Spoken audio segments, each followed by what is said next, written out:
ప్రభువైన యేసుక్రీస్తు నామమున అందరికీ వందనాలు. రోమా పత్రిక 5వ అధ్యాయం 4వ వచనం. శ్రమ ఓర్పును, ఓర్పు పరీక్షను, పరీక్ష నిరీక్షణను కలుగుజేయునని ఎరిగి శ్రమలయందు అతిశయపడుదుము.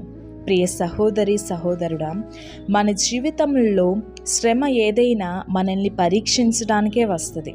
ఆ శ్రమ వచ్చినప్పుడు మనం కంగారు పడకుండా, అధైర్యపడకుండా ఆ సమయంలో ఆయనను స్తుతించేవారముగా, ఆయనను గూర్చి సాక్ష్యం ఇచ్చేవారముగా, ఆయనను మహిమపరిచేవారముగా ఉండాలి.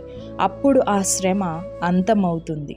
మనకి శ్రమ వచ్చిందన్న విషయమే మనలో దేవునికి కావలసిన అతి ప్రశస్తమైనదేదో ఉన్నదని గ్రహించుకోవాలి. లేకపోతే అంత సమయం వృధా చేసి అంత శ్రద్ధ మన మీద ఎందుకు చూపిస్తాడు ఆయన? ఒకసారి ఆలోచించండి. ఎర్ర సముద్రాన్ని 2 పాయలుగా చేసినవాడు, మారా చేదు నీటిని మధుర జలంగా మార్చినవాడు.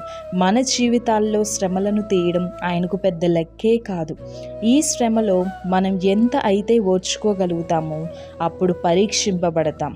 ఆ పరీక్ష మనల్ని నిరీక్షణలోనికి నడిపిస్తుంది. ఒకటి గుర్తుపెట్టుకోండి, ప్రభువైన యేసుక్రీస్తు వారు కూడా ఈ లోకంలో జీవించినంత కాలం కూడా అనేక ఇబ్బందులు ఎదుర్కొన్నారు. అనేక బాధలు, అవమానాలు, నిందలు అనుభవించారు, శ్రమలు సహించారు.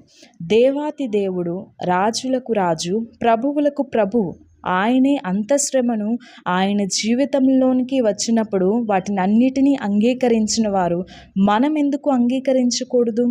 మనము ఎందుకు ఓర్చుకోలేం?